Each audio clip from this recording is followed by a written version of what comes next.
Hi, good morning, everyone. Welcome to the David Alpers Endowed Professor Talk for 2023. This is a highlight for the GI Division and for the Department of Medicine, and it's an opportunity for us to recognize David Alpers, who we're delighted to have here in the audience. Dr. Alpers was the inaugural chief of GI at the Division of Gastroenterology at Washington University, a distinguished physician scientist. Dr. Alpers described many of the fundamental processes by which lipids are processed in the intestine. He also is credited with our understanding of the metabolism of vitamin B12 absorption. And in addition, he played an instrumental role in developing many of our concepts of the gut-brain interaction.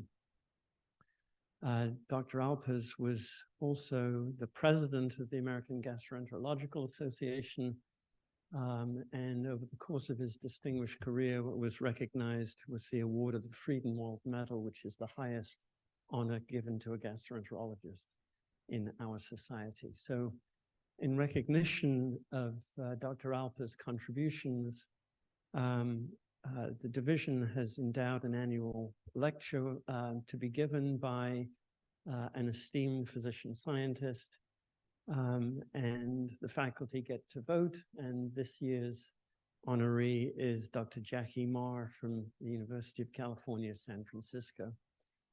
So we're delighted to welcome Dr. Maher.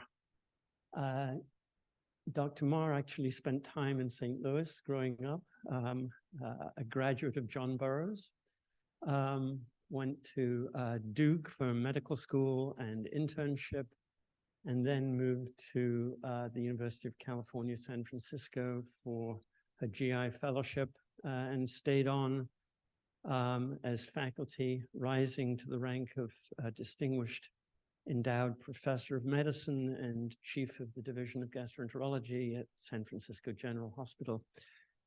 She's also the director of the UCSF Liver Center, which is one of the 17 national digestive disease research core centers. I've had the privilege of working with Dr. Maher over many years, and I've watched with great admiration our research interests intersect, and she's an extraordinary physician scientist and really a wonderful role model and mentor, particularly for women physician scientists. She's led the UCSF Liver Center with great grace and dignity over many years. So it's just a real privilege to welcome her here as a trusted and loyal colleague and friend. So please join me in welcoming Dr. Maher as she gives the 2023 Alpers lecture.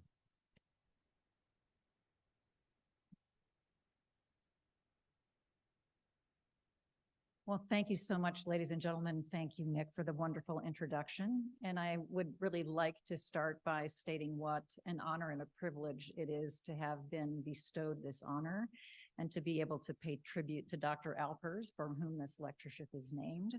I think everyone in this audience knows that the GI Division at Washington University is one of the gems of the United States, and I think that's due in no small measure to your vision and your leadership. So congratulations for that. So I think with no further ado, I will begin this morning.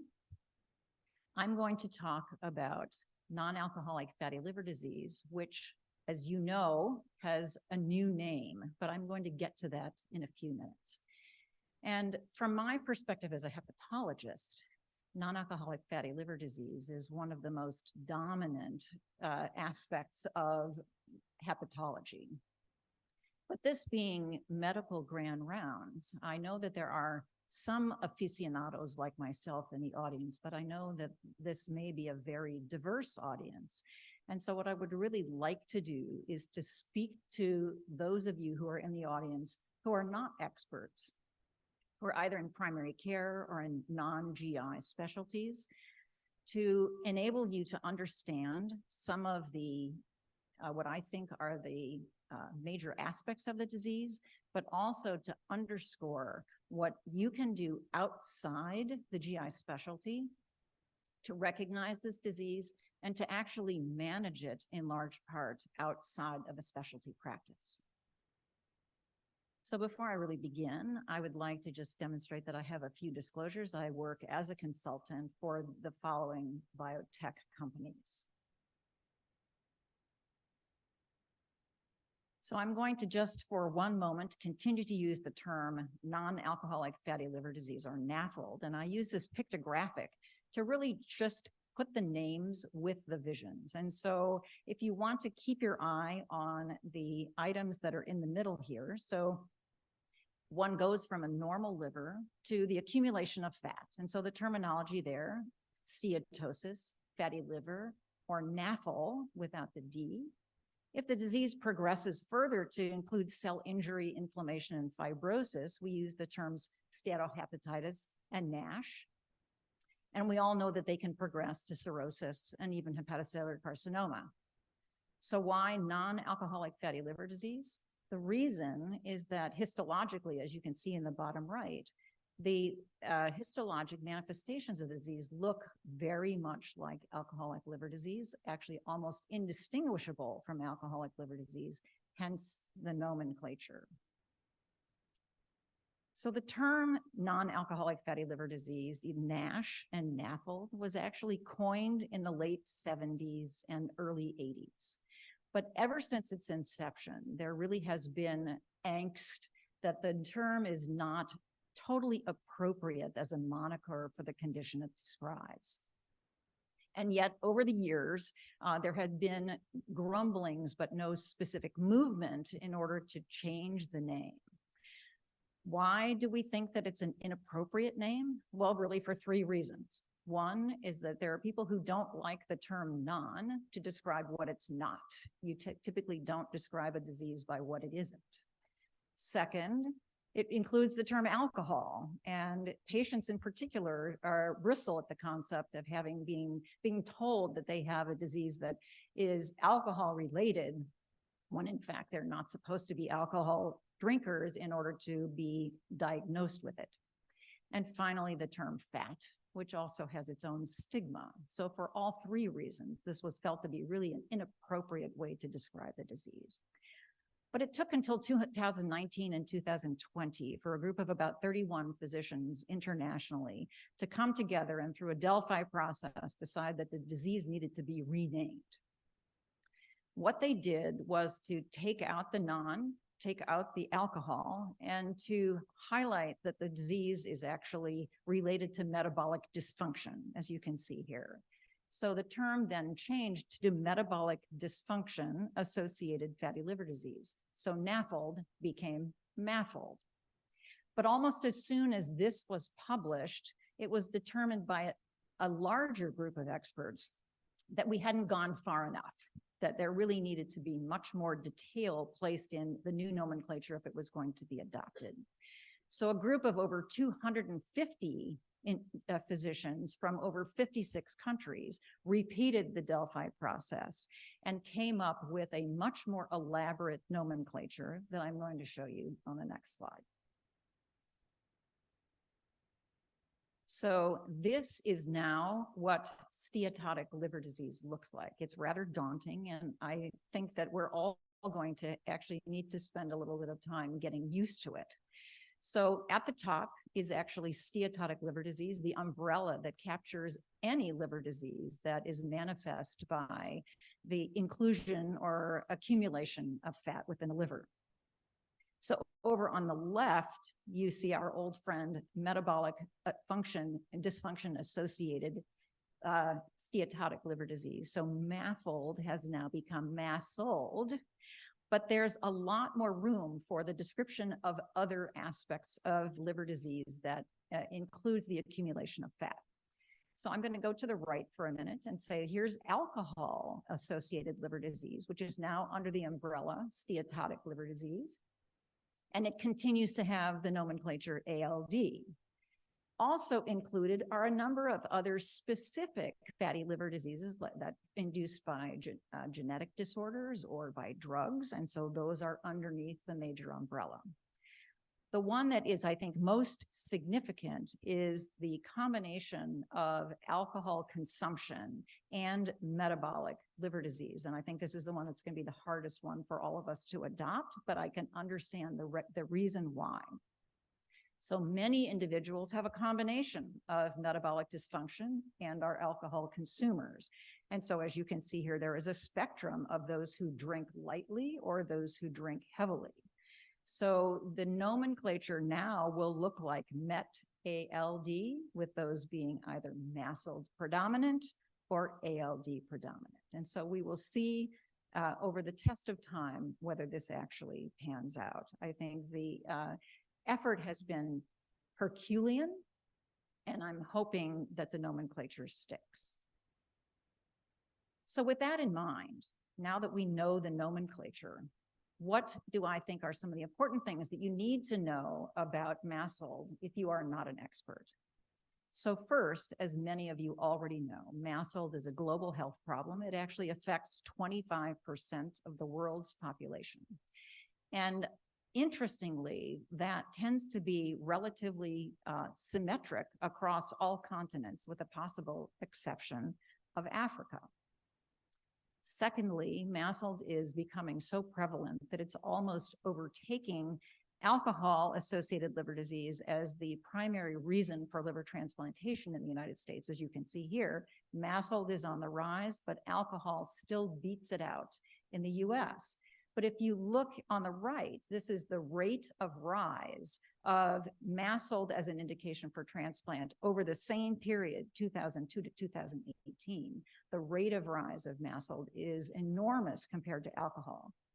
So one can expect that MASLD would quickly overtake alcohol-associated liver disease as a major cause. So on for a minute to how we change the nomenclature.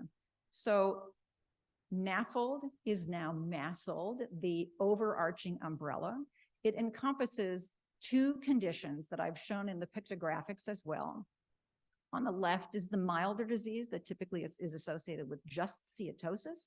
On the right, you see the disease that is associated with more inflammation and sometimes with fibrosis. So this is considered now MASL and MASH. So this used to be NASH, now MASH, NAFL, now MAFL. Now, although why do we split these up? The reason is that the rate of progression to fibrosis is different in the two. As a matter of fact, the rate of progression to fibrosis of MASH is double that of MASL. And so that is the reason why we tend to try to separate these. Another important thing to remember is that thinking in terms of fibrosis, liver fibrosis is the single most important determinant as a predictor of mortality in the disease. So whether or not you have significant inflammation, significant liver injury, it's the amount of fibrosis or the presence of fibrosis that is the predictor of poor survival, which you can see in this graph here. In the next slide, I have just another determination that demonstrates that fibrosis is key. This graph separates fibrosis based upon its severity from F0 to F2 being milder fibrosis, F3 being bridging fibrosis, F4 being cirrhosis. And although it's probably not surprising, this graph demonstrates quite clearly that the greater the degree of fibrosis, the greater the likelihood of mortality over a 10-year period of follow-up. Importantly, you see that this graph is depicted as death from any cause. And so this is an important means for me to mention that cardiovascular disease is actually the most common cause of death in individuals who have fatty liver disease. They do tend to die from liver disease, but that is not the most prominent cause of liver disease. So back to statistics for a moment, and looking at the US specifically, the total number of persons with MASLD in the US is estimated at 75 million. The good news is that the majority of affected individuals have mild disease, the MASL, not the MASH. The bad news is that this early stage disease often escapes recognition. And I think many of us can recount stories of individuals who were completely unaware of liver disease until they show up with decompensated cirrhosis. So the goal here is to avoid this with early detection. And for this, GI providers need help from the non-GI community, which is one of the reasons that I'm talking to you today.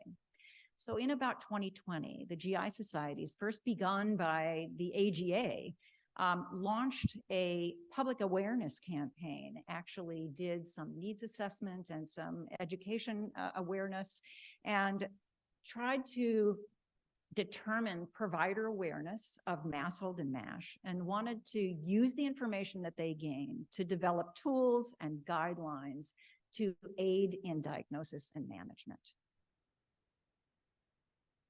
So on the topic of awareness, it's really important to understand just how common MASLD is in general practice.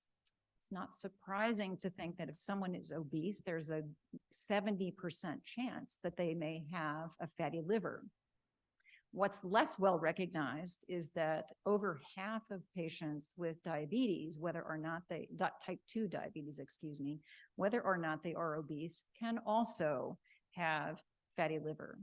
And merely the presence of an abnormal ALT gives you a 1/3 chance of having fatty liver. It gets more striking when you actually put some of these morbidities together. So if that you are overweight or obese and have type 2 diabetes, your risk of having MASLD is 90%. And if you have all three, including an abnormal ALT, it's actually over 95%. So the pretest probability is huge. And actually some GI providers and some of the GI societies have suggested that one no longer needs to even get an ultrasound, that the presence of these comorbidities is enough to actually establish the diagnosis. So with that in mind, the AGA built on that information and developed an algorithm in order to enable those who are non-GI providers to proceed further to evaluate patients who are at risk for MASLD. And so what you can see in the top here is that the step one in this algorithm is to identify the presence of these metabolic risks. So for the moment, I'm going to say that number one is obesity, type 2 diabetes, and here they have steatosis on imaging. But it goes a little bit further. If you want to look at what are these 2 or more metabolic risk factors, it doesn't have to be obesity. It can be other aspects of dysmetabolism, high triglycerides, low HDL, hypertension, prediabetes, and insulin resistance. So if one has any of those characteristics, you're already on a path to need evaluation. So the next thing to do actually is to, simply take a history and at the very least get a CBC and a liver panel, because a CBC and a liver panel is all you need in order to go further with this algorithm. And what does the CBC and liver panel enable you to do? Enables you to calculate this FIB-4 score. So the FIB-4, for those of you who are unfamiliar with it, is just an algorithm based on age, AST, ALT, and platelet count. And it's been tested in a number of populations, and it has very good negative predictive value and positive predictive value on either end of the spectrum. So if you have a FIB-4 score that's less than 1.3, the negative predictive value is about 90%, so you're in good shape. On the other hand, if your FIB-4 is greater than 2.67, you have over 80% chance that you're actually in relatively poor shape. There is an intermediate set in the middle, and so those individuals are called indeterminate and probably need additional testing.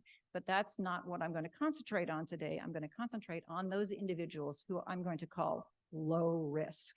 So if you have someone here who has a FIB-4 score of less than 1.3, they automatically go into the low risk category and can be followed in primary care or non-specialty care.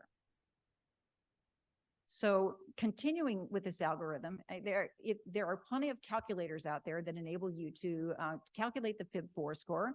The AGA actually developed an app for this to walk you through the process. And so if you would like to have the app, here is the QR code. It's actually very user-friendly and actually has some of the literature that back these data in it if you wish to read it. But for the purposes of today's discussion, I'm actually going to just focus on those individuals who fall into the low risk category, who essentially can be followed and monitored. And not only that, but also to have some therapeutic measures to decrease their risk, or I should say, decrease the likelihood that their disease will progress.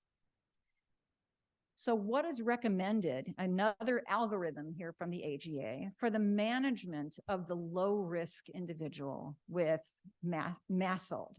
So I'm going to go through these in sequence, but I wanted to underscore this one first.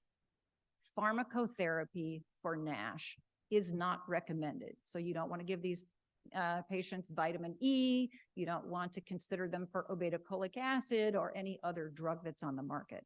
It's not to say that you shouldn't be treating them for their comorbidities that put them at risk for MASLD, but treating them specifically for liver disease is not recommended.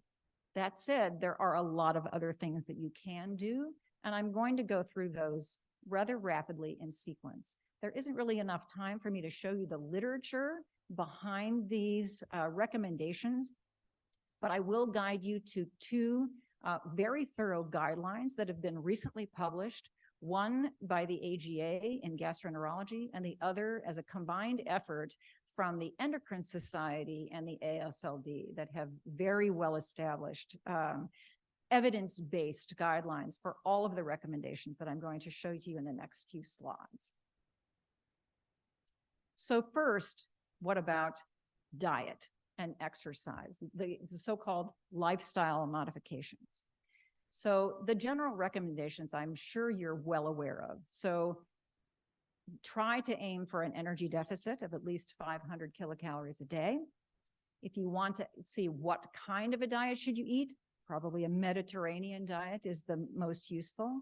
Definitely avoid sugar-sweetened beverages or a consumption of fructose.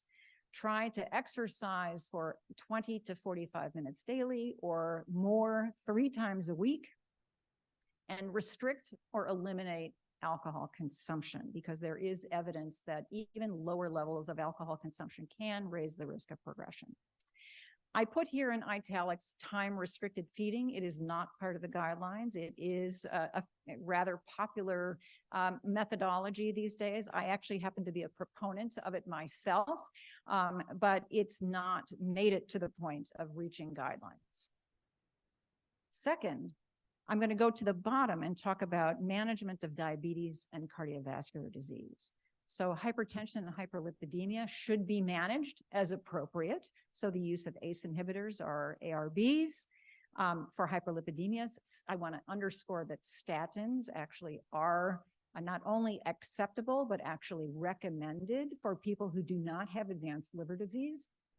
So please use statins if your patient is determined to have need by the ACC guidelines.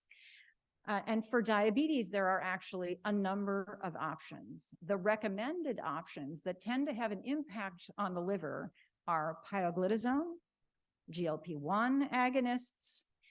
The SGLT2 inhibitors do not have an impact on liver disease specifically, but they are obviously recommended for the treatment for diabetes. And so if one had a choice, the GI and endocrine societies recommend the first two if you're going to try to aim for improvement in the liver as well. And then finally, the new kid on the block, again in italics because it hasn't hit the guidelines yet, are the dual GLP-GIP agonists. So they're obviously incredibly efficient at treating diabetes. They're also incredibly effective at promoting weight loss, which I'll discuss in a moment. But whether they are going to meet the criteria for guideline development, I'm not so sure. So why the focus on diabetes? And I can't underscore enough that diabetic management is important. And here is one reason that is reaching the literature. So evidence is now emerging that if one has the combination of MASLD and type 2 diabetes, the rate of progression of fibrosis is significantly increased over those who do not have diabetes. So this is just one piece of evidence that management of diabetes is actually going to be incredibly important. So finally, what about weight loss? Diet we've spoken about. There are, again, a whole host of pharmacologic agents that can be used to promote weight loss. The most popular, as you know now, are the GLP-1 agonists and the dual agonists, if you can get your hands on them. Drugs of choice, no single agent was recommended over another by the Endocrine Society. What they do recommend that if you're going to use a GLP-1 agonist, that's semaglutide is preferred over liraglutide. But getting individuals to lose weight, even if it requires pharmacology, is an important and beneficial goal. Bariatric surgery is also an option, and this does not have to be done out or through subspecialty. Patients can be referred from primary care for bariatric surgery. The surgical options, however, are recommended over the endoscopic options. So either a sleeve or a Roux-en-Y are the recommended treatments.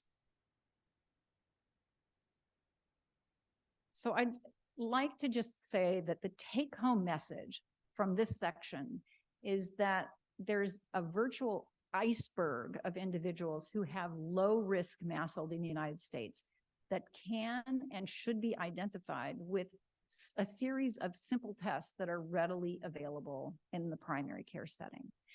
Furthermore, it's safe for these low-risk patients to remain in primary care, or at least not in GI care, for potentially even years, as long as they are observed and scores calculated periodically to ensure that they are not progressing.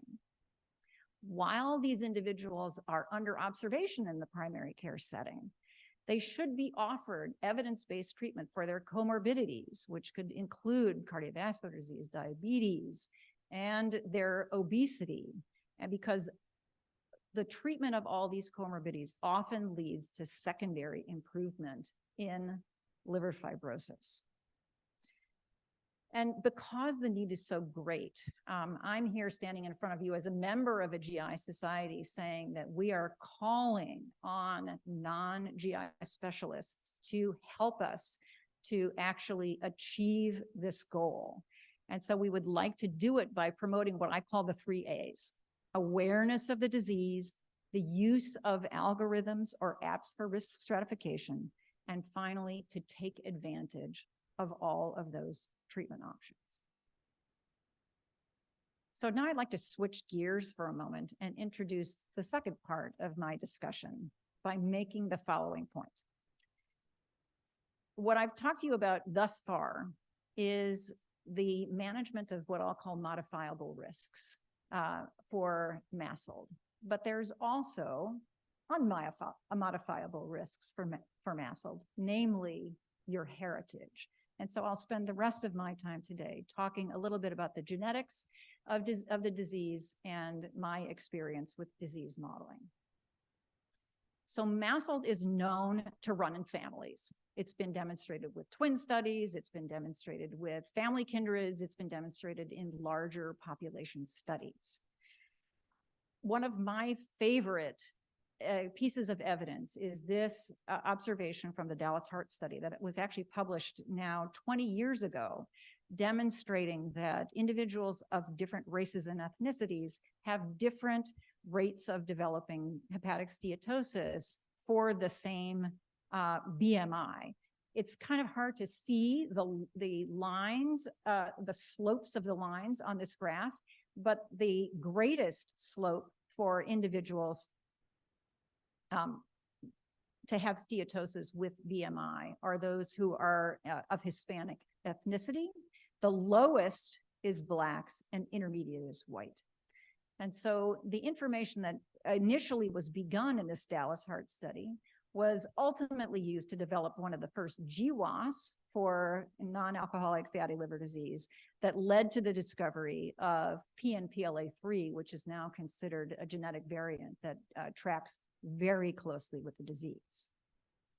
So since PNPLA3 was identified as a risk gene for MASLD, a number of additional GWAS studies have been performed, and they've uncovered a number of additional genetic variants. I have here in the table a list of 6 of them, and you can see some of them over in the table here, or the Manhattan plot here on the left, that all carry either an increased risk of disease for the first 7 or potentially a decreased risk of the disease for the other 2.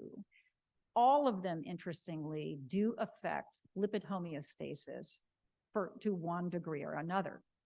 So now that there are a number of genetic variants that have been identified as being risk factors for MASLD, there have been efforts to develop polygenic risk scores that take into account the inheritance of each of these genes multiplied by the effect size to try to come up with a score that takes into account an individual's entire genetic profile. And so I'm just going to show you one piece of evidence that shows that this polygenic risk score evaluation is beginning to bear some fruit. So this is a polygenic risk score that was based on 8 genetic variants that was tested in several thousand subjects from the UK Biobank who had fatty liver. And what you can, and those who had fatty liver, excuse me, and some who didn't. And what you can see is that when you get into the highest deciles of the polygenic risk score, you can see that the ability of the score to be able to predict disease is actually beginning to bear some fruit, either for the presence of steatosis, the presence of steatohepatitis, the presence of cirrhosis, and even the presence of hepatocellular carcinoma. Unfortunately, it doesn't seem to emerge until you do get relatively high on the polygenic risk score scale. And I think one of the things that's harder to understand here is that even individuals who don't have disease can have moderate polygenic risk scores themselves and yet not display the disease. And so for this reason, I think we're still working on trying to figure out what the value of the polygenic risk score is going to be as a predictive model. But one provocative paper was published in 2022 in which a population from Finland who had a lot of clinical data relative to their MASLD that had been collected was also genotyped, and the polygenic risk score was calculated. And it was determined that those individuals had a number of the features of MASLD seemed to track with the polygenic risk score on the right, whereas some features didn't track with the polygenic risk score on the left. So for example, DNL, high VLDL, and insulin resistance tended not to track, with the genetic risk score. On the other hand, those who had a high genetic risk score didn't seem to have any effect on insulin sensitivity, but did show evidence of reduced de novo lipogenesis and potentially lower VLDL. So this is the first time that there has been even a suggestion that there may be 2 aspects of MASLD, one that's genetically determined and one that's metabolically determined. And so that's where I segue into something that's close to my heart, the use of human iPSCs to study MASLD. So there have been a number of research groups who have used iPSCs to study MASLD, and I'm going to show you an example of the power of this technology in the next slide. So one option is to take iPSCs from an individual. This could be an individual who doesn't have disease. One can take those cells and then differentiate them into hepatocytes, macrophages, and stellate cells from the same individual, and then put them into culture together, either under normal conditions or under conditions of metabolic stress, to see whether one can compare what happens in response to metabolic stress. So this is one very powerful way to take direct human samples and to study them in an in vitro system in order to look at disease pathophysiology. Another power of iPSC technology is the potential for gene editing. So in the example I show you on the right, a wild type iPSC line differentiated to hepatocytes was then edited to include the polymorphism in PNPLA3 that promotes disease. And also, finally, the gene was completely knocked out. So what you can see is editing in the abnormal gene raises the lipid content that you can see here in green, even under control conditions, and enhances it when you treat the cells with fat. And finally, if you knock out the gene altogether, the situation is even worse. It looks like you can get steatosis at baseline that enhances with the addition of fat. So all of these technologies give us the opportunity to really dissect some of these sort of genotype relationships in an in vitro model. So our group has done something a little bit differently. We have used a population model to study MASLD in iPSCs. And this was coined humanity in a dish by Warren and Cowan back in 2018. I love that term. I use this whenever I can. So the concept here is that you take a population of individuals, all of whom has the same disease, albeit a complex disease. You reprogram their blood cells, skin cells to iPSC, and then you differentiate them back into your tissue organ cell of choice to make a determination whether there are disease-specific similarities that you can identify across the population that can provide clues to disease pathogenesis or disease progression. And so this is the approach that we had the good fortune to be able to take earlier in really starting about 2014 with the California Institute of Regenerative Medicine. So we created a NAFLD iPSC cohort that includes 42 individuals with MASLD, most of whom have MASH, and 19 controls. All of the iPSCs were reprogrammed from PBMCs, and then over the course of time, we differentiated them to hepatocytes and studied them in culture, and I'll show you that in just a moment. So just to give you a couple of features of our cohort, everyone had to have a biopsy-proven diagnosis of MAFLD or MASH. We also had healthy controls who were non-obese.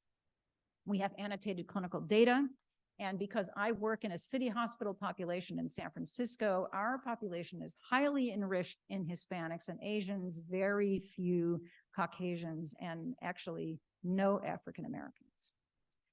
So of this 42 and 19, we actually made our first results with 21 and 16. So we have 37 cell lines that we differentiated and then studied together. And what we did was first to look at the iPSCs themselves at day 0 and do RNA-seq to see if there were any differences. Then we differentiated them to hepatocytes, which is a 3-week process, and studied them again. So without showing you the data, I'm going to tell you that at the iPSC stage, we found no evidence of any difference between the iPSCs from the MASLD population and the control population. However, when we differentiated them to hepatocytes, the difference was actually quite striking. So what I'm showing you here is just some basically microscopy So we have first some phase contrast on the top and some Bodippi or fat staining at the bottom. And you might not be able to see this at the current magnification, but you can see vesicles in the cells, even at phase contrast. And clearly they have more fat accumulation in the cell culture dish than the cells from control individuals. And I want to underscore that this experiment was done without any metabolic challenge in the cell culture environment. This was standard differentiation protocols without challenge. And so underneath, you can see that over the course of many of the patients in the population, the triglyceride level in the cells was much higher in the diseased population than it was in the control population.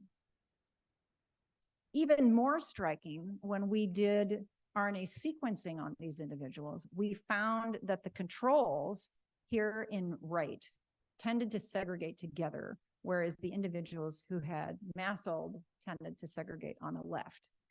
Now, in fact, the MASLD population seemed to subdivide into what I'll call two different subgroups, one that we call the extreme group and one that we call the intermediate group. But if you look at the PCA plots, there is really a significant separation between the controls and the MASLD. So again, fascinating that out of the box, just differentiating these cells from iPSCs, we were able to identify a signature, if you will, that is able to characterize or identify which are the diseased patients and which are the controls. So digging it into this a little further, looking at, sort of pathways that might be dysregulated, it's probably not surprising to see that some of the dysregulated pathways involve lipid homeostasis and then also inflammation and cell injury. On the right, this is rather small for you to see, but what I'll try to run you through is that the yellow is high. So the MAFLD subjects have high injury and inflammation scores on the left. They actually have low levels of lipid oxidation and lipid transport on the right. And they have sort of intermediate insulin resistance here in the middle. Some genes are up, some are up in the MASLD, and some are down in the MASLD. And so the reason that I'm emphasizing this is that we went on to do some functional studies, and I just want to provide you with a tidbit of this information, looking at some of the physiological characteristics that Panu Luukkonen had looked at in his Finnish population for the genetic versus the metabolic NAFLD. So first of all, we looked at VLDL secretion, and it was down in the diseased individuals. Next, we looked at insulin sensitivity, and it was unchanged whether we had control subjects or MAFLD subjects, at least looking at the gluconeogenic suppression response to exogenously administered insulin. And finally, as a marker of oxidant stress, we looked at upregulation of antioxidant defense genes, and they're actually upregulated in the MASLD subjects compared to the control subjects. So in a sense, we've started to validate some of the observations that they made in the Finnish population. So as skeptical as I was of this in the beginning, it's interesting to see that our data are starting to reproduce what they've found in the actual patient population.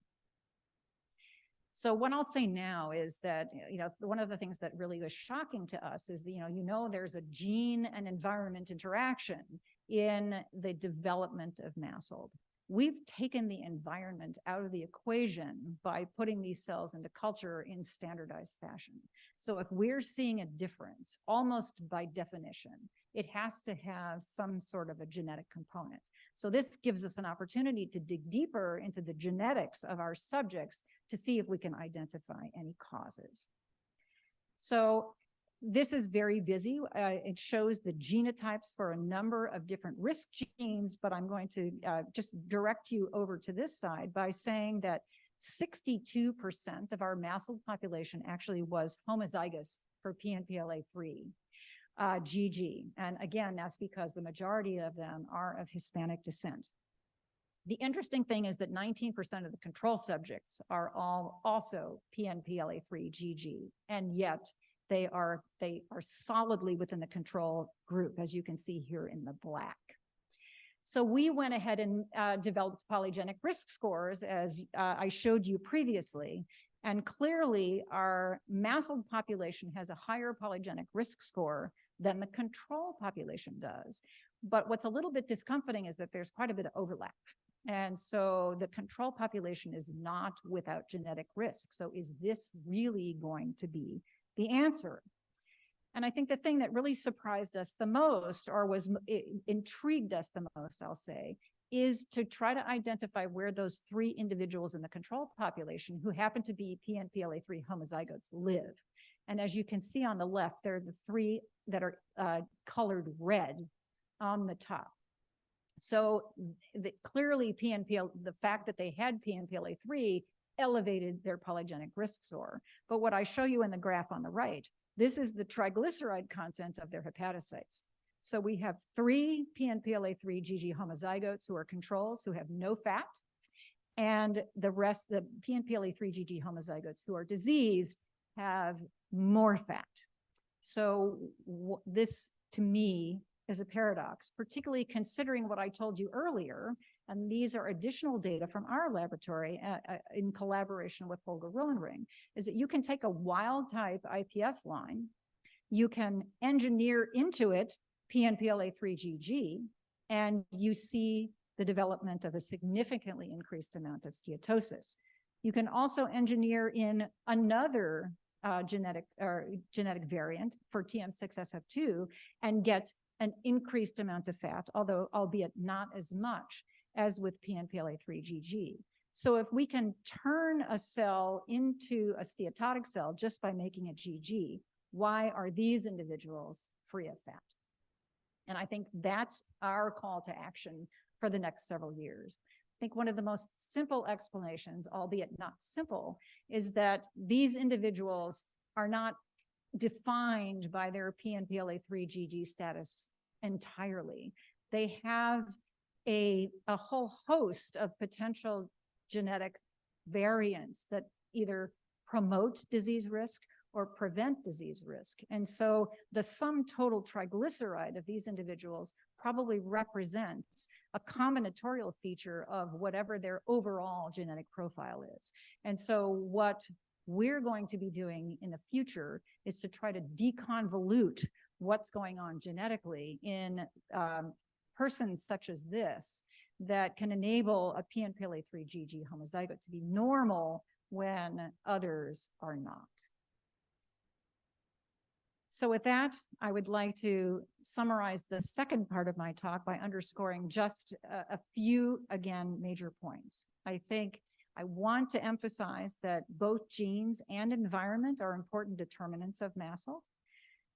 I'd like to leave you convinced that iPSC-derived hepatocytes from MASLD subjects do display a disease signature, many aspects of which seem to be genetically determined, and that now we have the opportunity to use these cells and to enlarge our population to deconvolute the MASLD genetics. And with that, I'd like to thank all the people that I've worked with on this project over the years, including Steve Duncan from the Medical University of South Carolina, who helped us along the way to learn how to do iPSC biology. And thank you very much for your attention.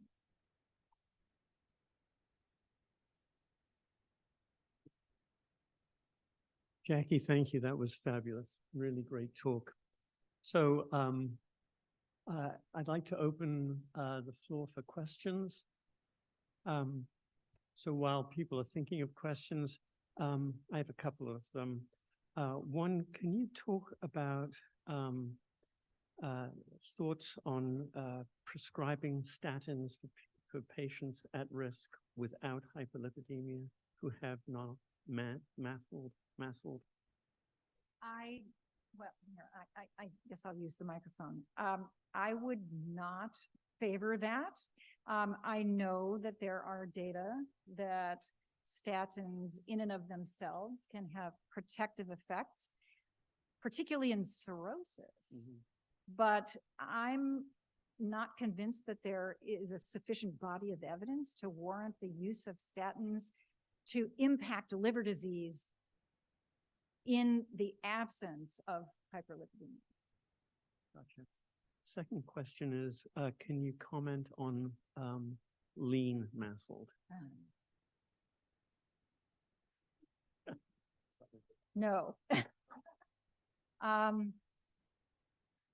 It's obviously a different beast.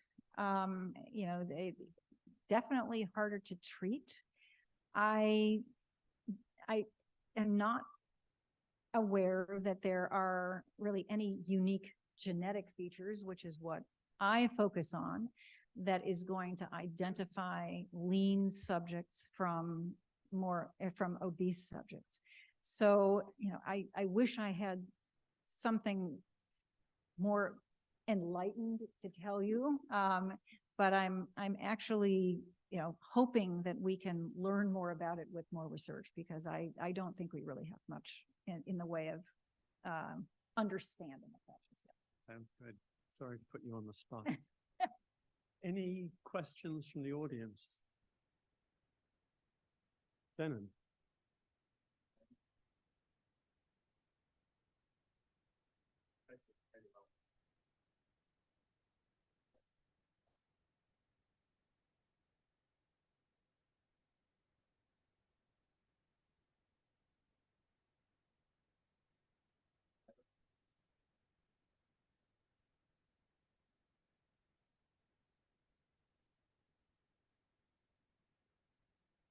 Well, provided, I mean, the GWAS populations should include affected individuals as well as unaffected individuals. And in fact, you know, most of the GWAS studies, the patients are not affected. So if you look at the UK Biobank study, for example, the vast majority of those individuals didn't have fatty liver. And so I think I'm not aware of any difference of being able to identify a variant that has a beneficial effect versus a disease promoting effect. If they are significant in either direction, they should appear within the GWAS. I think Jeff Brown had a question and then, oh, okay.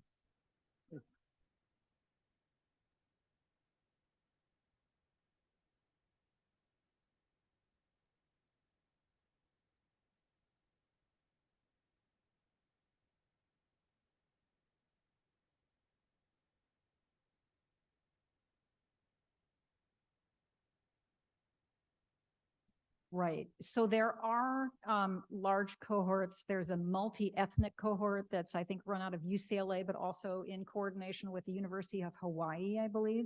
So there is a large Asian population, but also a large Hispanic population from Southern California. There are other populations that do include ethnic minorities, and some of those actually were included in the original GWAS.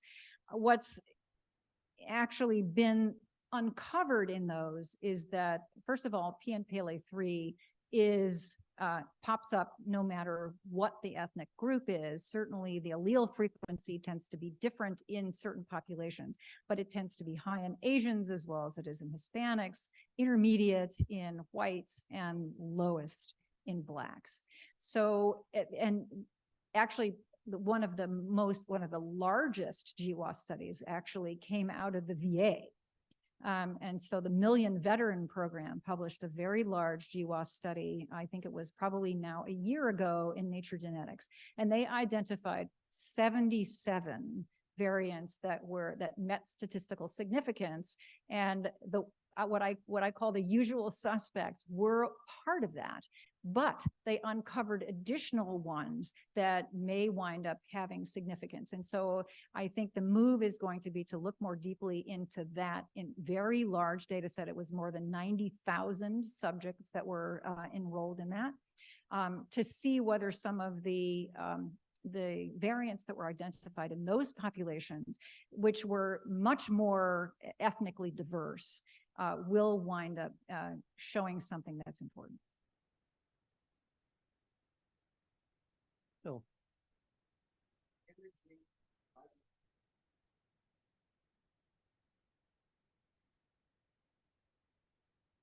So Yes and no. Actually, I tried so hard to stay within the primary care realm that I actually didn't mention sort of when do you refer, right? And so if somebody hits that intermediate stage, that's the time when you really need an adjunctive, diagnostic methodology in order to help you make a decision about whether someone falls into a low risk group, an intermediate risk group, or a high risk group.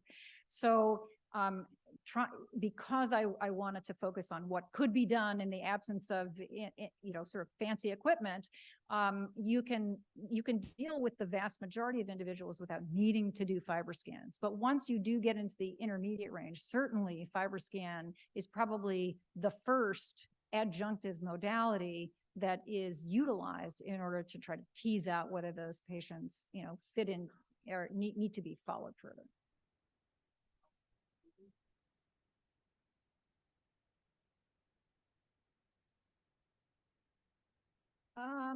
I'm not sure I would want to advocate that. That's a lot of FibroScans. I don't see the need, Phil. Yeah, I'm all for, appropriate utilization. All right, well, just please, one last time, let's recognize Dr. Maher for an exceptional talk. Great.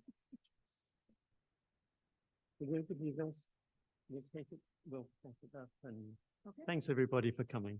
Thank Have a you so great day.